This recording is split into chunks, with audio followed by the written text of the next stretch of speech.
মমতা বন্দ্যোপাধ্যায়ের বিরুদ্ধে যেমন তোষরের রাজনীতির অভিযোগ, তেমনই ভুরি ভুরি অভিযোগ দুর্নীতিরও। গোটা বাংলা দুর্নীতিতে ছেয়ে গেছে, বিরোধীরা দীর্ঘদিন ধরে অভিযোগ করছেন।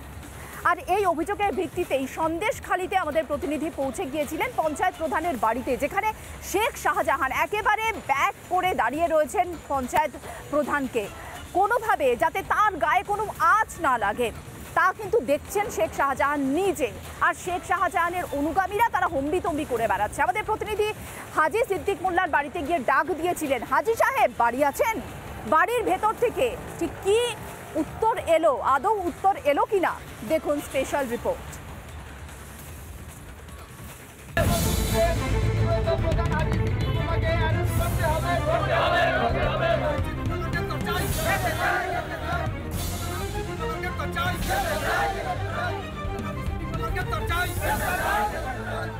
রাজ্যে যখন তৃণমূলের বিরুদ্ধে ভুরি ভুরি দুর্নীতির অভিযোগ, তখন সন্দেশখালীর রামপুর বাজারে পঞ্চায়েত প্রধানের গ্রেফতারি ও অপসারণের দাবিতে বিক্ষোভ, তাও আবার তৃণমূলের অপর গোষ্ঠী।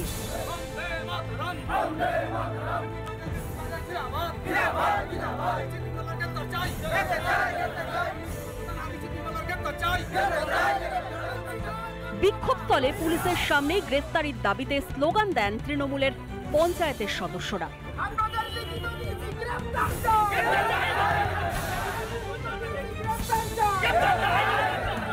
কিন্তু যার বিরুদ্ধে এত বিক্ষোভ, এত অভিযোগ, তার তো দেখা মেলেনি। সেই হাজি সিদ্দিক মোল্লার খোঁজে তার বাড়িতে রিপাবলিক বাংলার প্রতিনিধি।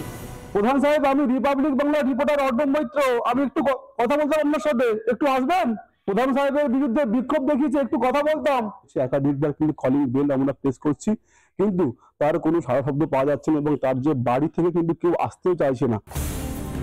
জনগণের জন্য করা ওয়াটার এটিএম নিজের বাড়িতে বসিয়েছেন কীর্তিমান পঞ্চায়েত প্রধান। সেই সঙ্গে সরকারি জমি দখলের অভিযোগও রয়েছে তার বিরুদ্ধে। সামনে কিন্তু রয়েছে ওয়াটার এটিএম এর সেই মেশিন। এই পরিশুদ্ধ পানীয় জল কিন্তু এখান থেকে পাওয়া যায়। তারা শুধুমাত্র বাড়ির ব্যক্তিগত কাজে ব্যবহার করেন, যেটা কিন্তু এলাকার কোনো মানুষেরা পায় না, শুধুমাত্র তার জন্য। সরকারি প্রজেক্টের যে ওয়াটার এটিএম, সেটা কেন তার বাড়িতে থাকবে, এই নিয়ে কিন্তু বিক্ষোভও কিন্তু তারা দেখিয়েছে। 24-এর লোকসভা ভোটের আগে প্রতিবাদের আগুনে জ্বলেছিল সন্দেশখালী, আর 26-এর বিধানসভা ভোটের আগে ভাগ বখরার লড়াই লেগেছে সন্দেশখালীর তৃণমূলের অন্দরে। সন্দেশখালীর প্রতিবাদী মা বোনেরা কি বলছেন শুনুন। এখন টিএমসি করছে, হয়তো তাদের ভাগাভাগিতে কম পড়ে যাচ্ছে বলে তার জন্য আন্দোলন করছে।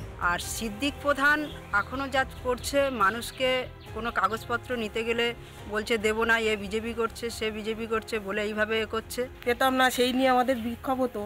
এখন সেটা ওরা নিজেরাই সেই বিক্ষোভটা করতেছে প্রধানের বিরুদ্ধে। শেখ শাহজাহান জেলে, কিন্তু তার অনুগামী আজও আছে সন্দেশখালীতে। শাহজাহানকে এখন আর ভয় পায় না সন্দেশখালী, আর তাই অন্যায়ের প্রতিবাদে আর ভয় নেই। কিন্তু শাসকের দুর্নীতি আর বখরার লড়াই শেষ হবে কবে? 26-এর বিধানসভা ভোটের অপেক্ষায় সন্দেশখালী। অর্ণব মৈত্রের রিপোর্ট, রিপাবলিক বাংলা। নানা ধরনের কন্টেন্ট দেখার জন্য লাইক করুন, শেয়ার করুন আমাদের ফেসবুক পেজ, সাবস্ক্রাইব করুন আমাদের ইউটিউব চ্যানেল। পাশাপাশি অন্যান্য ব্রেকিং নিউজের জন্য অবশ্যই চোখ রাখুন রিপাবলিক বাংলায়।